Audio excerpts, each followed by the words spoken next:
Hi friends, जेडीपीएल team आप सभी का वेलकम करती है और आज के इस स्पेशल वीडियो में हम मेथड्स को लेकर डिस्कस करने वाले हैं और स्ट्रक्चरल मेथड के बारे में डिस्कस करेंगे जो एग्जाम की दृष्टि से आरपीएससी की जो सेकंड ग्रेड के एग्जाम है उसकी दृष्टि से बहुत ही इंपॉर्टेंट है।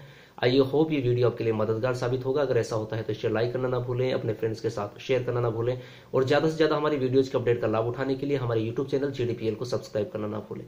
और साथ ही गाइज मेरी एक और रिक्वेस्ट है कि अभी हमने एक और यूट्यूब चैनल चालू किया है, वो सिर्फ एंटरटेनमेंट को लेकर के है और जब भी आपको वक्त मिले, जब आप एग्जाम क्रैक कर लें और जब आप लोग फुर्सत के पल में हो तो उस एंटरटेनमेंट से रिलेटेड अगर आपको अच्छा लगे तो उसे भी देखना ना भूलें। उसका नाम है अंदाज आशिकाना, जो हमारा यूट्यूब चैनल है।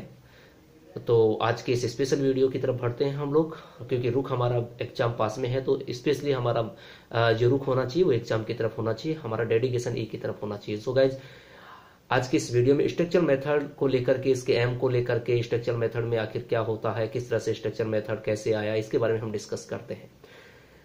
तो अगर किसी तरह का कोई कंफ्यूज क्रिएट होता है तो अपना फीडबैक देना ना भूलें। देखिएगा, स्ट्रक्चर मेथड की बात करें तो सबसे पहले इसकी बात करें तो ये किस पर आधारित है? ये जो आधारित है वो है साउंड प्रिंसिपल्स पर। किस पर? पहली इंपॉर्टेंट बात है, क्योंकि क्वेश्चंस छोटे छोटे पॉइंट से बनते हैं। टू बी क्लियर, तो ये जो अप्रोच है लैंग्वेज लर्निंग के कौन से सिद्धांत पर आधारित है? अगर क्वेश्चन पूछा जाए तो ये साउंड प्रिंसिपल्स पे आधारित है, यानी कि उस पर बेस्ड है। टू बी क्लियर, ये पहली इंपॉर्टेंट बात है जो हमें ध्यान में रखने वाली बात है। अब सबसे पहले बात करें तो British council in institute of education university और लंदन और कई जो दूसरे इंस्टीट्यूशंस थे। देखेगा, सेकंड बात मैंने बताया कि ये जो है British council in institute of education university of London और दूसरे कई इंस्टीट्यूशंस थे जिनके एफर्ट्स और रिसर्च के बाद में ये अप्रोच आया। इसी स्ट्रक्चर मेथड को न्यू अप्रोच और ओरल अप्रोच के नाम से भी जाना जाता है। ये भी इंपॉर्टेंट बातें, इस तरह के क्वेश्चंस भी अक्सर पूछे जाते हैं, सो दैट आपको इनके बारे में भी नॉलेज होना कंपल्सरी है। राइट गाइज, तो इसे न्यू अप्रोच या ओरल अप्रोच के नाम से भी जाना जाता है। टू बी क्लियर, अब बात करते हैं आगे इसके बारे में। ठीक है, अगर बात इंडिया की करें, किसकी बात करें? इंडिया की, तो ये अप्रोच सबसे पहले कहां पर आया? मद्रास में। कहां पर आया? मद्रास में। अगर इंडिया में बात करें तो सबसे पहले कहां आया? मद्रास में। ये जो स्ट्रक्चर मेथड है जिसको हम लोग क्या किस स्पेशली इसको अप्रोच मानते थे, अप्रोच इंडिया में सबसे पहले मद्रास में आया। टू बी क्लियर, ये पॉइंट वाली बात है। ठीक है, और उसके बाद में बात करें तो 60s की बात करें तो 60s में ये कहां पे आया? ये स्ट्रक्चर जो मेथड था ये कहां पर पहुंच गया? इसके बाद में करें तो 60s में, जैसा कि हम लोग बात करें, स्ट्रक्चर जो है ये approach central institute of English Hyderabad जो है उसके माध्यम से इंडिया में काफी पॉपुलर हुआ।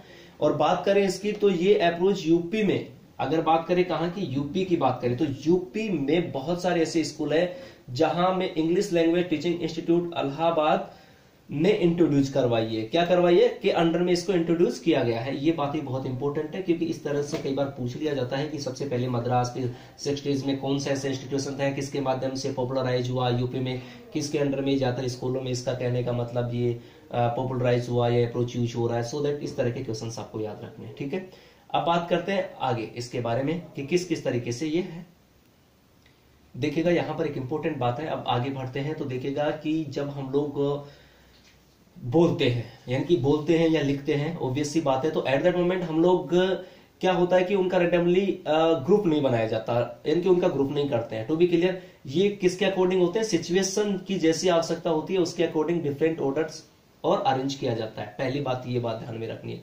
तो लैंग्वेज के अपने क्या होते हैं? स्ट्रक्चर्स होते हैं। किसके? लैंग्वेज के अपने क्या होते हैं?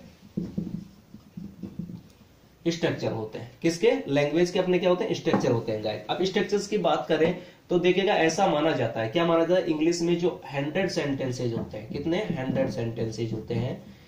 ठीक है, उसमें लगभग कितने होते हैं? 600 स्ट्रक्चरल वर्ड्स होते हैं। कितने होते हैं? 600 स्ट्रक्चरल वर्ड्स होते हैं। यानी कि तो ये बात हमें इंपॉर्टेंट है, फिर से देख लीजिएगा। क्या माना जाता है? ऐसा माना जाता है या ऐसा पाया गया है कि जो इंग्लिश है उनके 100 सेंटेंसेज में 600 स्ट्रक्चरल वर्ड्स होते हैं। बहुत इंपॉर्टेंट बात है। अब बात करें तो सेकंड बात करें तो टाइप ऑफ स्ट्रक्चर्स की बात करें, इसमें हम लोग अगला पॉइंट लेते हैं, टाइप ऑफ स्ट्रक्चर्स।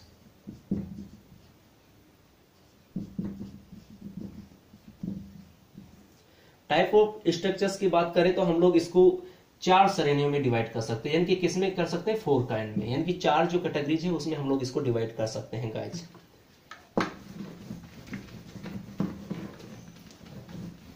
जैसे सेंटेंस पैटर्न,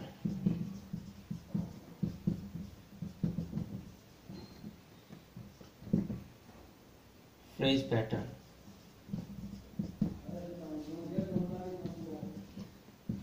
हम इसको कर सकते हैं फॉर्मूले में।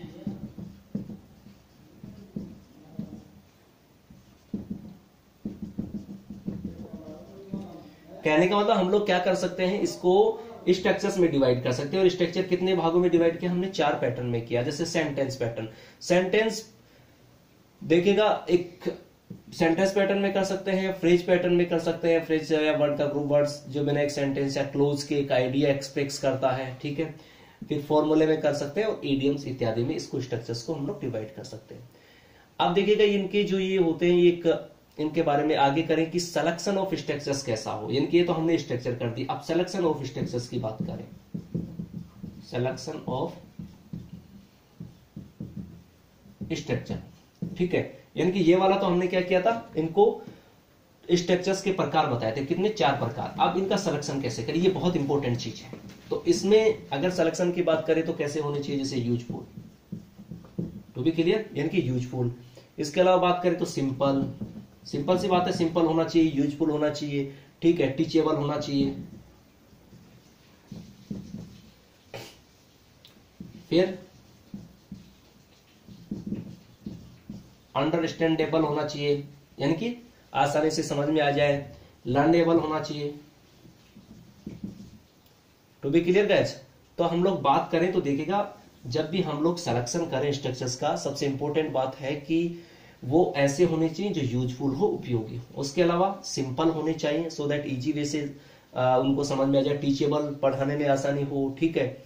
और साथ ही अंडरस्टैंडेबल और लर्नेबल होने चाहिए, ठीक है। ये क्या है, इसके सिलेक्शन की प्रक्रिया है कि सिलेक्शन ऑफ स्ट्रक्चर्स। अब बात करते हैं कि सिलेक्शन के बाद में ग्रेडेशन ऑफ स्ट्रक्चर, यानी कि सिलेक्शन के बाद किसकी बात करते हैं, ग्रेडेशन, यानी कि इसको ग्रेड कैसे करें। तो ग्रेडेशन ऑफ स्ट्रक्चर्स की बात करते हैं यहां पर कि किस तरीके से हम लोग इनको ग्रेडेशन करें। देखिए सबसे पहली बात तो ग्रेडेशन क्या होता है। ग्रेडेशन यानी कि स्ट्रक्चर के सिलेक्शन के बाद उन्हें एक सूटेबल ऑर्डर में जो रखा जाता है, अर्थात सूटेबल ऑर्डर में हमें रखना चाहिए, उसे क्या कहते हैं, ग्रेडेशन कहते हैं। पहली बात तो ये भी आपको ध्यान होनी चाहिए। अब ग्रेडेशन, इसमें 3 स्टेप बताए गए। सबसे पहले कि हमें स्ट्रक्चर में पहले किसको वरीयता देनी चाहिए, थिंग्स एंड पर्सन को आइडेंटिफाई करते हो, ठीक है, किसको, थिंग्स या पर्सन को आइडेंटिफाई करते हैं। दूसरा जो थिंग्स और पर्सन को स्पेस में लोकेट करें। और थर्ड कौन सा होना चाहिए, थिंग्स और पर्सन को टाइम में क्या करें, जो फिक्स करते। इस तरीके से हमें इसको काम में लेना है, अर्थात इस तरीके से हमें इसकी ग्रेडेशन बनानी है। अब देखिएगा हम लोग बात करें सिचुएशंस की, तो सिचुएशन कैसे क्रिएट की जा सकती है। एक तो गैजेट्स एंड एक्शंस के माध्यम से, पिक्चर्स के माध्यम से और drawing on the black board के माध्यम से situation can be created. Okay, तो इस तरीके से हम लोग सिचुएशन क्रिएट कर सकते हैं। अब बात करते हैं एम, यानी कि इसके एम क्या है।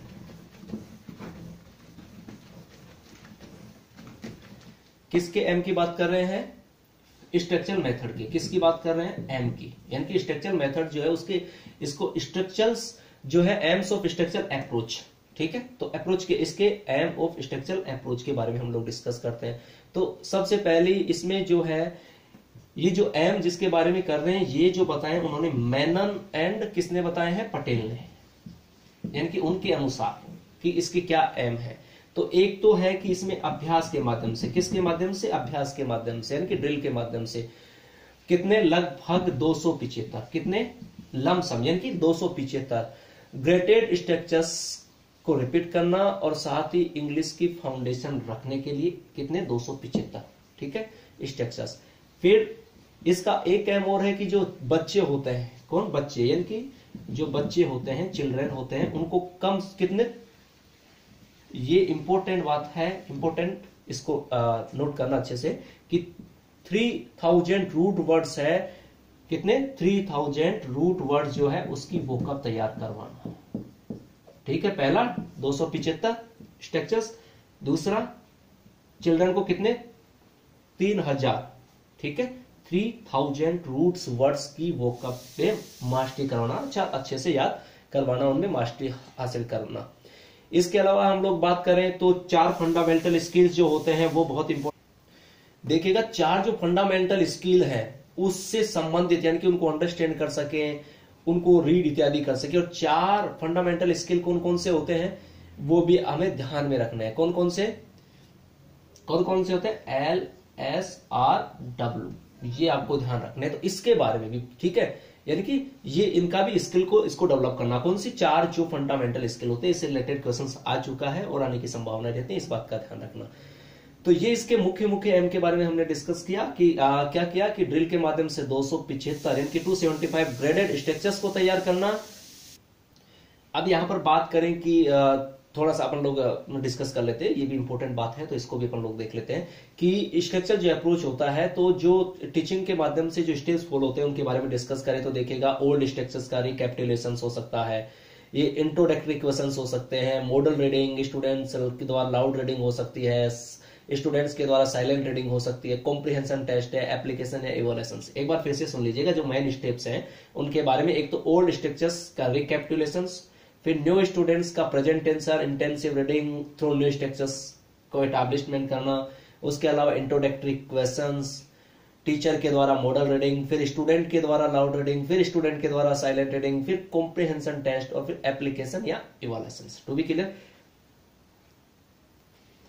देखिएगा इसके मेरिट्स की बात कर रहे हैं तो इसके मेरिट्स की बात करें तो देखिएगा ये सबसे ज्यादा जो एम्फेसाइज देती है वो पीपल एक्टिविटीज पे ध्यान देती है, ठीक है, उस पे एम्फेसाइज करती है था सबसे ज्यादा, ठीक है। तो people activity, to be clear, तो सबसे पहला तो ये फायदा है इसका। फिर ये जो है वेल सेलेक्टेड और ग्रेडेड प्रोग्राम के माध्यम से के द्वारा होता है, तो ये क्या होती है, या हर क्षेत्र में क्या होती है, इफेक्टिवली होती है, ठीक है, यानी कि इफेक्टिवली इसको एडॉप्ट किया जा सकता है। फिर बात करें तो ये जो लैंग्वेज लर्निंग है उसके लिए एप्रोप्रिएट एनवायरनमेंट तैयार करती है, तो बहुत अच्छी है। फिर ये जो किस पर आधारित है, ये किस पर आधारित है, साइंटिफिक पे है, ठीक है, तो ये क्या है, साइंटिफिक है, तो इस वजह से भी ये क्या है, ये भी इसका गुण है। फिर इसके अलावा बात करें तो ये 275 स्ट्रक्चर्स, ठीक है, और इसके अलावा 3000 जो वर्ड्स है उन पे कमांड करवाती है, तो ये भी क्या इसका प्लस पॉइंट है, ठीक है। तो स्टूडेंट्स की वोकैब अच्छी होती है। इसके अलावा इसके स्ट्रक्चर में स्टूडेंट इंडक्टिवली रूप में ग्रामर सीखता है। किसके रूप में, इंडक्टिवली। ग्रामर किस रूप में सीखता है, इंडक्टिवली, ये भी इसका मेरिट है। इसके अलावा अगर हम लोग बात करें तो ये चारों स्किल पे फोकस करता है। चारों स्किल कौन कौन सी, जिसके बारे में अभी हम लोगों ने डिस्कस किया था, तो चारों LSRW, तो इन चारों पर क्या फोकस करती है, तो ये भी इसका क्या प्लस पॉइंट है गाइस, तो ये भी हमारे लिए क्या फायदेमंद है। To be clear guys. फिर इसमें क्या होता है, स्टूडेंट और टीचर, कौन, स्टूडेंट और टीचर दोनों किस मोड में रहते हैं, एक्टिव मोड में रहते हैं, दोनों किस में रहते हैं, एक्टिव मोड में रहते हैं, ये भी इसका क्या है, मेरिट है। टू बी क्लियर, तो ये सबसे ज्यादा फायदा है, ठीक है। अब बात करते हैं कि इसमें जो है इसके डीमेरिट्स क्या हो सकते हैं, तो इसके डीमेरिट्स को लेकर के डिस्कस करते हैं। ये तो पहले हमने मेरिट को लेकर के किया और अब करते हैं डीमेरिट। तो डीमेरिट की बात करें तो देखिएगा डीमेरिट में इसके नुकसान क्या है, इसके बारे में करता है। तो ये एक तो सबसे पहले लोअर क्लासेज जो होती हैं, कौन सी, लोअर क्लासेज, उनके लिए ज्यादा सूटेबल होता है, यानी कि वहीं पर ज्यादा सूटेबल है। ये पहला तो ये है इसका, ठीक है, डीमेरिट। किसकी तरह, डायरेक्ट मेथड की तरह, किसकी तरह, डायरेक्ट मेथड की तरह लोअर क्लासेज के लिए ही क्या है, सूटेबल है। फिर इसकी बात करें तो यह जो अप्रोच, इस पैटर्न की बात करें तो इसमें जो है वेल सेलेक्टेड जो होते हैं, यानी कि जो वेल सेलेक्टेड पैटर्न्स होते हैं वही पढ़ाए जाते हैं, ये भी इसका क्या है, एक डीमेरिट है। वही वेल सेलेक्टेड पैटर्न्स जो होता है उसी को फॉलो किया जाता है, तो वही सेंटेंस, वेल सेलेक्टेड जो सेंटेंस होते हैं ना, उन्हीं को क्या किया जाता है, उन्हीं को पढ़ाया जाता है, ये भी क्या है, इसका डीमेरिट है, ठीक है। तो सेंटेंस जो होता है, वेल सेलेक्टेड सेंटेंस के पैटर्न्स हैं, उन्हीं को पढ़ाया जाता है, ये भी इसका डीमेरिट है। पहली बात, ये लोअर क्लासेस के लिए सूटेबल है, दूसरी वेल सेलेक्टेड सेंटेंस के पैटर्न्स को इसमें पढ़ाया जाता है, ठीक है।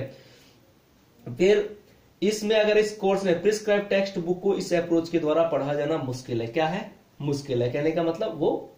और ये जो अप्रोच है ये प्रोज, पोइट्री, ग्रामर और प्रोनाउंसिएशन को पढ़ाने के लिए नहीं है, यानी कि ना तो एक प्रोज पढ़ाने में अच्छा है, ना पोइम पढ़ाने के लिए है, और ना बात करें तो ग्रामर के लिए है, यानी कि उपयुक्त नहीं है, और ना ही प्रोनाउंसिएशंस के लिए भी है ये, ठीक है, इनके लिए नहीं है। फिर इसमें बात करें तो ये जो है इसकी अगली बात करें इसके डीमेरिट की, तो ये ओवर क्राउडेड जो क्लासरूम होता है, किसका, ओवर, यानी कि बात करें तो ये जो मेथड है ये ओवर क्राउडेड जो क्लास होती है उसमें रेयरली सक्सेसफुल है, ठीक है, रेयरली सक्सेसफुल है, अर्थात उसके लिए इतना उपयुक्त नहीं है। To be clear guys. फिर बात करें तो ये जो है इसमें ग्रामर टेस्ट जो मेथड में ट्रेंड है वो इस अप्रोच को पढ़ाने में डिफिकल्ट होते हैं, अर्थात इस जो ग्रामर ट्रांसलेशन मेथड में जो ट्रेंड है वो इस मेथड में पढ़ाने में क्या होते हैं, उनके लिए डिफिकल्ट होता है। फिर इसमें सब क्या होती है, ये जो मटेरियल होता है, यानी कि मटेरियल ऐड की आवश्यकता होती है, इसमें किसकी आवश्यकता होती है, मटेरियल ऐड की आवश्यकता होती है, और बहुत ज्यादा मटेरियल ऐड की आवश्यकता होती है, ये भी क्या इसका डीमेरिट है। और फिर रियल लाइफ सिचुएशन क्रिएट की जा सके तो इसके लिए ज्यादा मटेरियल ऐड की रिक्वायर्ड होती है, ठीक है। और इस अप्रोच को जो है पढ़ाने के लिए ट्रेन टीचर है वो भी बहुत कम है, क्या है, ट्रेन टीचर है वो भी क्या है, कम है, तो ये भी इसके क्या डीमेरिट है। टू बी क्लियर गाइस, एक बार फिर से सुन लीजिएगा, पहले हमने मेरिट को लेकर के किया था, इसकी मेरिट की बात करें तो मेरिट इसमें एक तो सबसे पहली बात है जो पीपल होते हैं उन एक्टिविटी पे, यानी कि पीपल की जो एक्टिविटी है उस पे एम्फेसाइज करता है, अगर आप लोग मेरिट की बात करें तो। फिर उसके बाद में हम बात करें तो ये जो है ये एक वेल ग्रेडेड स्ट्रक्चर्स होता है, तो ये किसी भी स्टेज पर पढ़ाएंगे तो ये इफेक्टिवली होता है। फिर ये जो लैंग्वेज लर्निंग के लिए एक अप्रोप्रिएट एनवायरनमेंट क्रिएट करता है। To be clear. और फिर स्टूडेंट्स है जो क्लास में ओरल ड्रिलिंग हो जाती है उसकी वजह से उनके माइंड में स्टेबल हो जाता है, इसका मेरिट है। ये साइंटिफिक है, ये भी इसका मेरिट है। ये 275 बेसिक स्ट्रक्चर सिखाता है, 3000 वर्ड सिखाता है, ये भी इसका मेरिट है। ग्रामर जो इंडक्टिवली रूप में पढ़ाई जाती है ये भी इसका मेरिट है। फिर इसमें टीचर और स्टूडेंट दोनों एक्टिव मोड में रहते हैं, ये भी क्या है, इसका मेरिट है। और ये चारों जो हमारे ऑब्जेक्टिव होते हैं जैसे SLRW उन पे भी फोकस करता है, तो ये तो बेनिफिट है। मगर इसके जो डीमेरिट में देखें तो एक तो ये लोअर क्लासेस के लिए उपयुक्त है। फिर ये जो होता है ये वेल सिलेक्टेड सेंटेंस पैटर्न ही पढ़ाए जाते हैं जो उपयुक्त नहीं। फिर ये प्रोज, पोएट्री, ग्रामर और प्रोनाउंसिएशन पढ़ाने के लिए भी उपयुक्त नहीं है। फिर ओवर क्राउडेड क्लासेस की बात करें तो ये जो अप्रोच है वो रेयरली सक्सेसफुल है, तो ये भी इसका डीमेरिट है। फिर इस अप्रोच में क्या होता है कि रियल लाइफ सिचुएशन क्रिएट करनी पड़ती है, इसलिए इसमें क्या होता है मटेरियल ऐड है वो ज्यादा से ज्यादा चाहिए, तो ये भी इसका क्या है, डीमेरिट है। फिर इस अप्रोच में ट्रेन टीचर्स की बात करें तो वो भी मिलना क्या, वो टीचर बहुत कम है, तो ये भी इसका क्या है, एक डीमेरिट है। टू बी क्लियर गाइस, वो भी क्या है, डीमेरिट है। और फिर इसने क्या है, टीचिंग और टेस्टिंग के प्रत्येक स्पेयर में इस अप्रोच को अप्लाई करने की बात करें तो वो अप्लाई करना बड़ा ही कठिन काम है, ठीक है। तो इस वजह से इसके बहुत सारे डीमेरिट्स हैं। आई होप ये वीडियो जो स्ट्रक्चर मेथड के बारे में हमने डिस्कस किया, कुछ इंपॉर्टेंट तथ्यों के बारे में डिस्कस किया, ये आपका वीडियो आपके लिए मददगार साबित होगा। अगर ऐसा होता है तो इसे लाइक करना ना भूलें, अपने फ्रेंड्स के साथ शेयर करना ना भूलें, और साथ ही ज्यादा से ज्यादा हमारे वीडियोस के अपडेट का लाभ उठाने के लिए हमारे यूट्यूब चैनल GDPL को सब्सक्राइब करना ना भूलें। Thank you for watching this video.